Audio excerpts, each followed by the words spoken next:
What's going on, Los Angeles? Welcome to the LA Football Show, back live on a Monday, a beautiful, warm Monday, talking all things Rams for the next 30 minutes. What's up, brother? Joined by Jamal, Madni. What's up, my man? Happy Monday.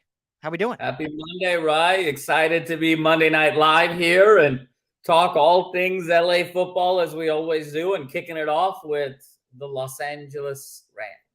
Yes, so for anyone joining or soon to join, welcome in. Every Monday, 6 o'clock to 6:30 Pacific time, we'll be doing Rams talk and having some fun. And obviously, we got the draft coming up just around the corner. After the draft, we'll see how busy the Rams are in undrafted free agents, because I feel like that's where they're going to really fill out the roster, Jamal, with everything they need still. Here we are in April, and no kicker, no punter, no return specialist, very little depth on defense. But you and I, for some reason, which we'll probably talk about, still feel oddly optimistic about where this team is heading into next year. Maybe it's just that it's so different than what it's been, and it's kind of fun. So, show is always brought to you by our friends at BetOnline. Head to betonline.ag today. Use our promo code BELIEVE. That's BLEAV. Gets you a 50% welcome bonus on your first deposit. NBA and NHL playoffs are about to begin, so that's plenty of fun to bet on. Plus, obviously, the draft and then football is going to be here before you know it. So betonline.ag, promo code BELIEVE. Tell them the guys at the LA Football Network sent you. So, Jamal, today, for the next 30 or so, we are going to talk about some former Rams, some players that, it's been a mass exodus here in the Thousand Oaks area, as many Rams are no longer with the teams, have gone on to other teams to either trade or free agency or cap casualty, if you will, and cut and waiver wires. So we will talk about who of these former Rams will have the biggest impact with their new teams. So how do you want to kick this off? Do you want to, anything you want to add before we just jump right in? And obviously anyone in here, throw out some player names, some questions as we get going. Well, our main man, Dallas Schwartz, has already given us a great take here, and always appreciate your attendance and being here with us, Dallas. It's always a pleasure. I think there's kind of four headliners, right, Ryan, where I think the conversation really gets centered around. One is Jalen Ramsey now in Miami. One is Bobby Wagner back in Seattle. One is OBJ now signed with Baltimore. And then, of course, the fourth is Baker Mayfield in Tampa Bay. I think those are kind of the four headliners to start with. And I think that's where the point of departure of this discussion will be. Yeah, I think so. Those are the big headline names. Before we get into those, do you think, and it might be a draft night kind of trade, it might be a post-draft, but do you think Allen Robinson will be on this team come training camp, or is it foregone he's gone? It's just a matter of when? I think he's going to be gone. I think it's a matter of when. I think a lot of it will depend on who the Rams get through the draft and then through the free agency process immediately after the draft to be able to kind of make some determinations about their depth. But I think they're operating that Cooper Kupp is going to be wide receiver number one. Van Jefferson's going to be wide receiver number two. And then one of these younger guys is going to emerge and sort of round out the receiving corps. But I think Allen Robinson will be in another uniform. I'm fairly certain of that going into 2023. Yeah, it just seems like the wide receiver market is just so dry right now, where there's just not a lot of demand. There's not a lot of offerings. And seeing as they could only get a third and a no-name tight end, we're going to know him soon. We kind of like it, but at the time, a no-name tight end for Jalen Ramsey, hard to expect you're definitely not going to get more, but hard to expect you get much of anything for Allen Robinson, especially when they've made it kind of known that if they don't get a deal out there, they'll just cut and move on. So I agree. I think it'll be very, very, I would be shocked, I'll say, if he is in training camp in a Rams uniform. I think he'll be elsewhere, and whether they get anything for him or not. Before we get into the players, let's answer this question from Dallas.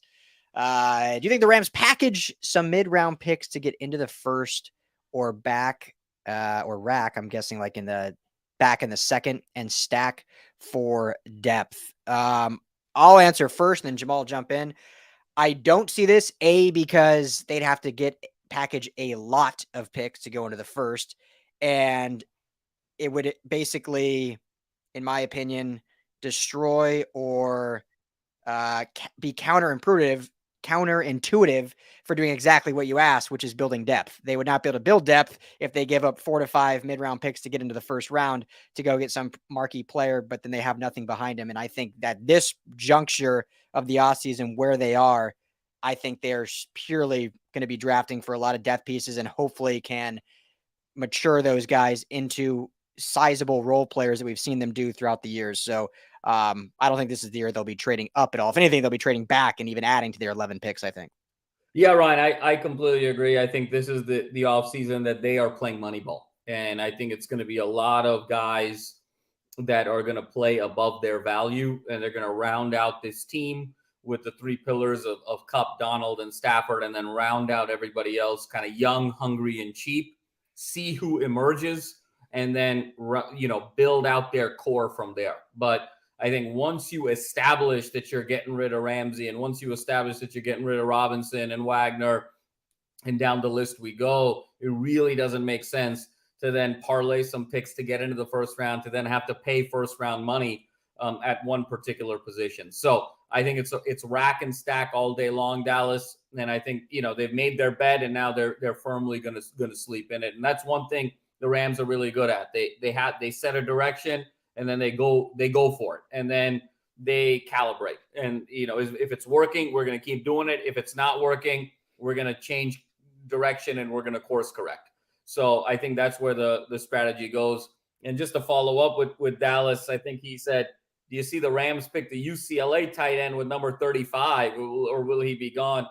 Dallas, I'm assuming you're talking Michael Ezike there, because that would be the one tight end that UCLA has. Keep in mind, Jake Bobo is a really big receiver. He sometimes may look like a tight end, but he is a wide receiver. Ezike at 35 is high for sure.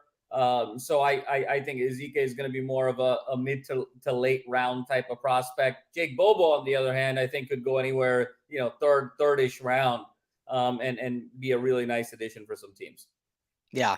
And Jake Bobo, if Dallas, you are thinking if that's what you're talking about, you're not the first. A lot of people actually kind of just assume that Bobo is a tight end type. He is obviously a big body and probably could play in line in some way, but it'd be very similar to, what the Rams just saw with, some of their other, former kind of hybrid players. And I don't know if they want to go that route. I think if they draft Bobo, they need to use him as a receiver, not as some hybrid kind of tight end like. But yeah, I think 35, they're probably, in my opinion, would go a different direction. But Bobo's certainly great. And okay, let me say this, Jamal. I think we both would love to see Bobo in a Rams uniform. 36 might be a little too early based on everything they need to do.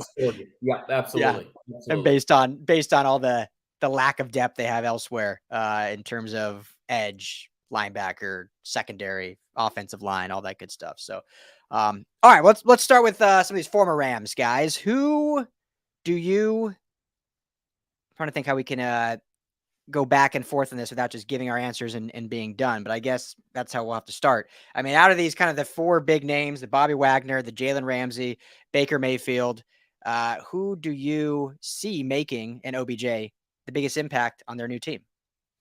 I think there's a lot of variability. I think there's a lot of volatility of where this can go. But I think if all the stars align, I think it's OBJ. Because I think that, assuming you have Lamar Jackson in a Baltimore uniform this year, that he doesn't get traded, that, he sort of follows through on the franchise tag, or they come to some sort of a contract agreement, or they just sort of play it out for this year, which is what I think will happen. He's going to have a massive chip on his shoulder to prove that he's warranting a long-term deal, that he is, the thrower that people have questioned him to truly be in that top 4 or 5 elite conversation. Because it is sort of remarkable that Lamar Jackson, having won an MVP, having sort of revolutionized the position, when you say, Ryan, who are the top 4 or 5 quarterbacks in the NFL, he's not top of mind. He's not on that list.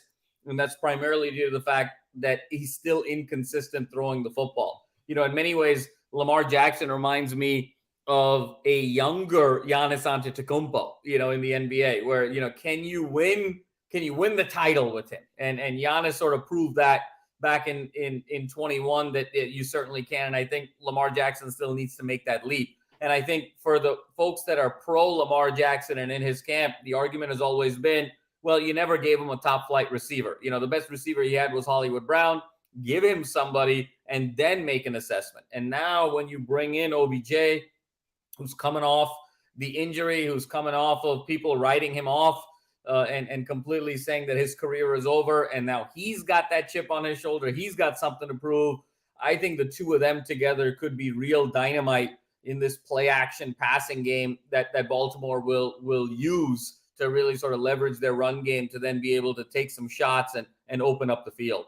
I think when I look at Ramsey, I don't think a change of scenery is going to particularly change the bottom line of who he is at this point, which is on the decline. When I look at Wagner, I think, again, he fits in that system really, really well. But I don't know if Seattle is going to be a credible threat in the NFC. And as a result of that, I don't think Wagner is going to get the gravitas and the notice of impact that maybe he should. And then I think you got Baker in Tampa, but I don't really believe in the Tampa coaching staff. And I think what it's going to reveal is that Tom Brady actually kept this team afloat in a really significant way. And it's actually going to be more of a testament to Brady's greatness than anything else. I could see Tampa be in that 4 or 5 win group. So to me, I think OBJ far and away, assuming Lamar is a Baltimore Raven, I think he's the guy I have my eye on. Yeah, it's funny that all 4 of these guys will go into their new situations with a chip on their shoulder, with something to prove, and none of it's because they were slighted or screwed over by the Rams, right?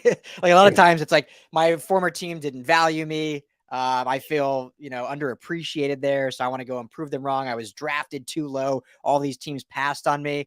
The Rams just, they went all in on their situation as everyone's talked about all the time, and it worked. They won.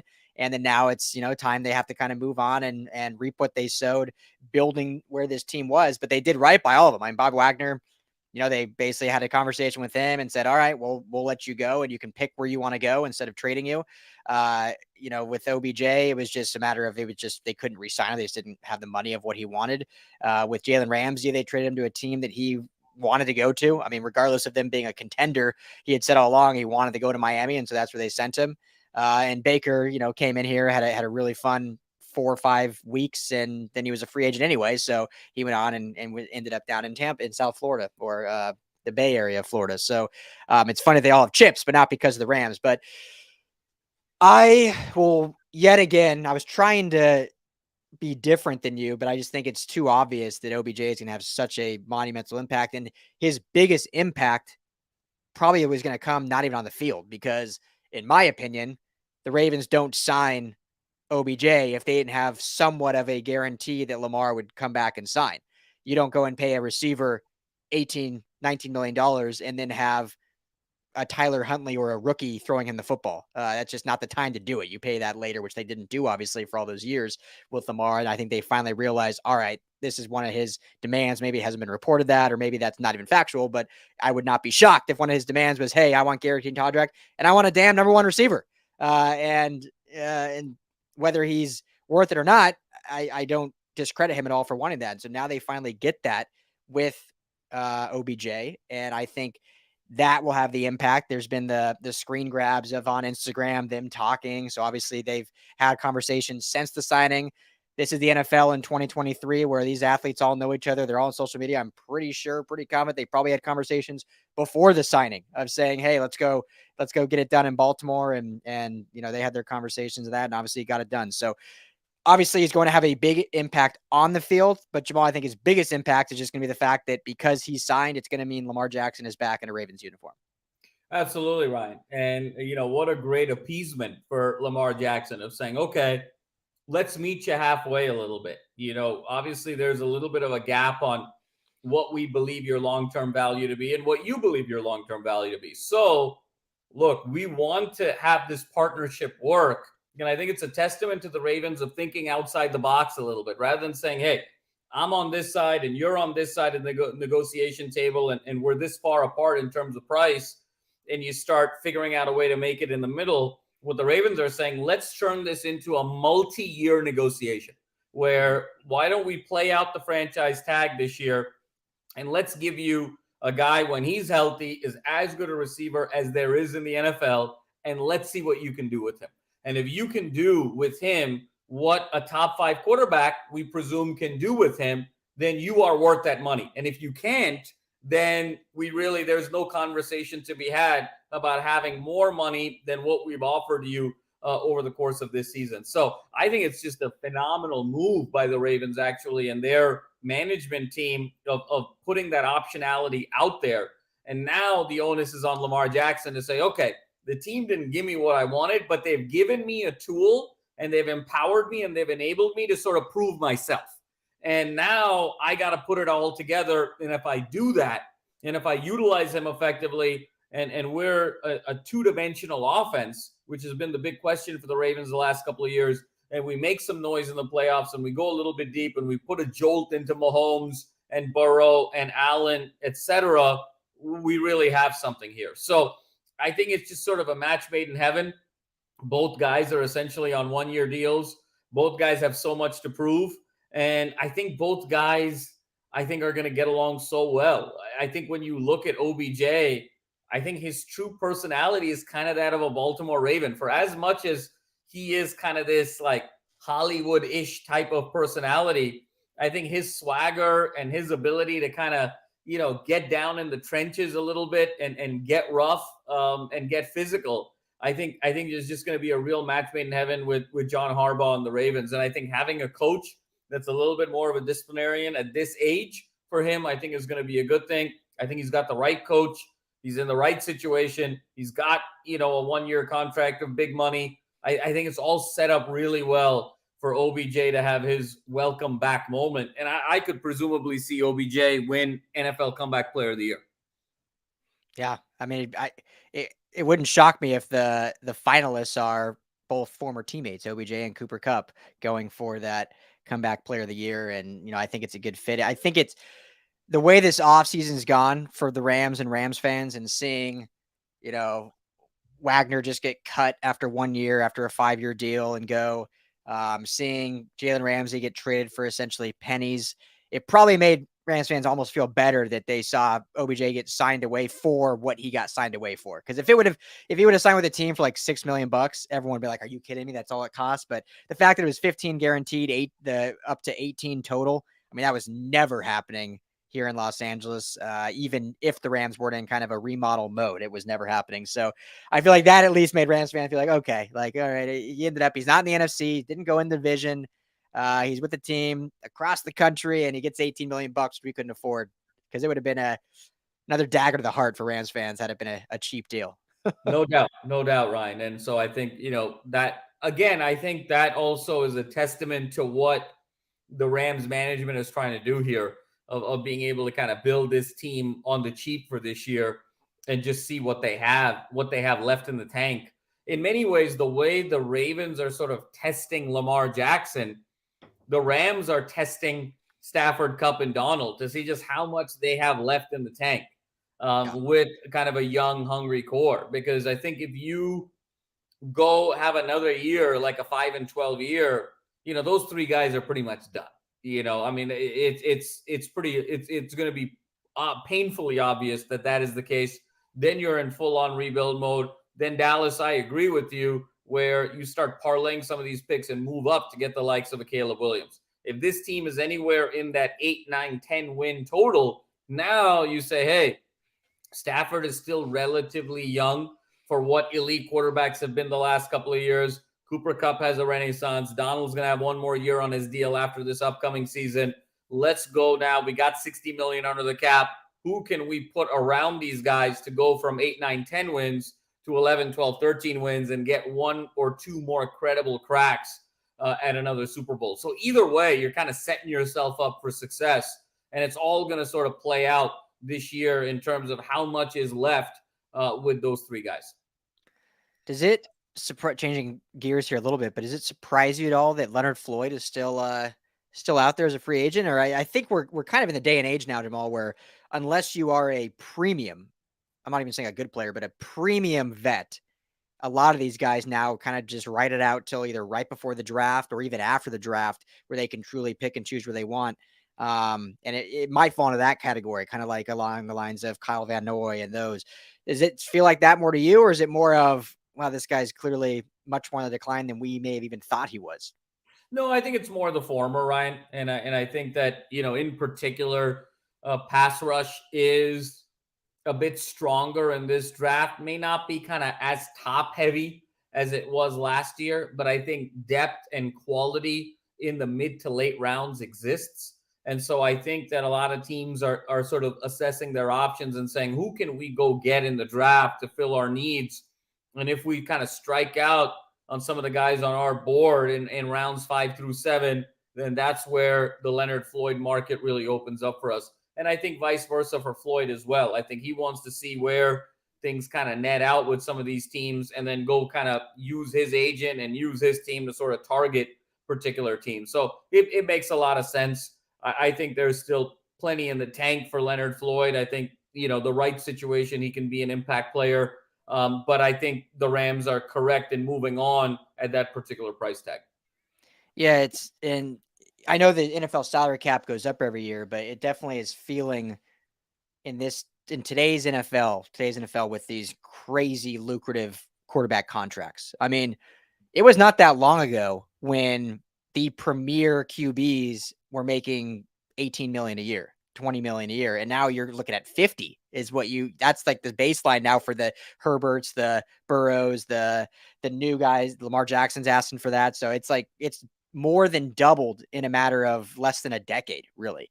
And so I think that the fact that we're seeing that happen outside of what the Rams were able to do in that, 2021 offseason, you really only have enough money for like 3 to 4 marquee players, your 3 pillars like the Rams have currently with Kupp, Donald, and Stafford. And so players like Leonard Floyd that were making 16 million a year when the Rams brought him in.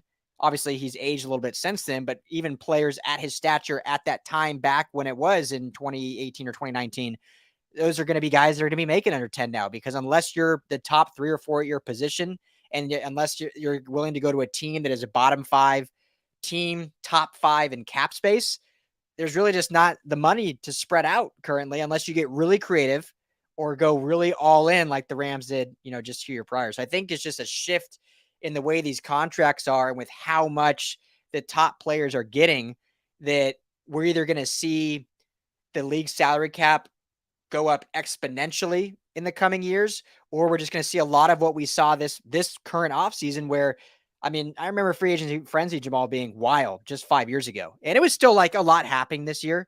But I mean, it was literally, when you really think about it, it was about 20 names. They are like, oh, here's these big names. And after those 20, it was like very middling contracts, or it slowed down a lot. So I think we're just in a not weird, but just a very different free agency period than we've seen. Yeah, I think it's a great point, Ryan. I think the economics of the NFL have really changed with the rise of these quarterback contracts outpacing the increase of the salary cap, right? Like when you're sort of outpacing inflation, if you will. Yeah. That's what's happening. And to your point, 2 things are happening. One is, yes, if I'm paying $50 million, for a quarterback and $30 million for another marquee player, there's only 3 or 4 of those I have in my monopoly money budget before I'm out of money. That's one phenomena that's certainly taking place right now. The other phenomena is this isn't additive, because spending $50 million on a quarterback is not the same thing as spending $20 million on a linebacker, $15 million on a corner, and $15 million on a receiver. Those $50 million don't go together. One $50 million can make you a contender. The other $50 million can still make you a cellar dweller, right? So the point here is that not only are these contracts bigger, but the fact of the matter is there's only a handful of guys, 5 to 8 guys at any point, that can play this position at an elite level. And it's the most important position on the field. And if you don't have one of those 5 guys, should you really be spending a ton of money at all? Because if you don't have a quarterback, I could have 4 $20 million wide receivers. I could have 3, $20 million defensive tackles and ends and linebackers. I could have 2 or 3 of everything. But if I don't have a quarterback, I'm at best going to be a fringe playoff team or not be in the playoffs. So you're also seeing that, where just because I have the money doesn't mean I need to spend it. It's the same kind of phenomena with the startup. Just because you have money in the bank doesn't mean you should be spending it if it's not getting you real value and strategic outcomes. And I think that's also what we're seeing.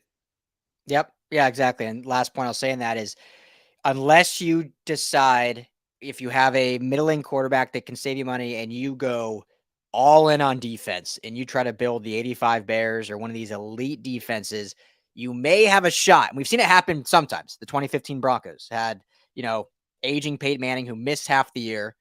He still paid Manning, though. But yes, talent-wise, he was a huge drop off a cliff. And that defense absolutely carried. That's how they won that Super Bowl, was that defense.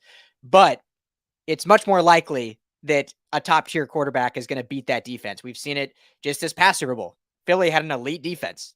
Mahomes and the Chiefs put up 38 points on them. Didn't really matter much. So at the end of the day, absolutely much more stock is in the quarterback, and that's why we're seeing these huge contracts. And that's, I think, why we'll start seeing these guys not named Aaron Donald really not getting a lion's share of the pay, just because people are starting to realize, like, all that really matters is their quarterback. I think we'll see more better offensive line contracts because they're realizing how important that is. Mahomes lost to Brady when Mahomes didn't have his offensive line. They invested heavily in the offensive line. That shifted, and obviously that offensive line was a big reason why they beat the Eagles, because they were able to neutralize that elite pass rush that the Eagles had all season long. So a lot more we could go into that, but that's all the time we got for our Rams live edition, Monday night LAFB live. Thank you all for joining us. If anyone has any interest, we're jumping in the Chargers talk next if you want to hang out, or we'll be back at 7 for USC talk and then back at 7:30 for UCLA talk. So anyone here that wants to jump in and hang out with us in that, we'd love to see you. We'll be back later in the week for our normally pre-recorded Rams podcast on radio on Fridays, ESPN 1090 at 5 o'clock there. And then obviously next Monday, we'll be back live. So Jamal, thank you for some live Rams chat. Thank you all for jumping in. We'll talk to everyone here in a bit. Enjoy the rest of your Monday evening.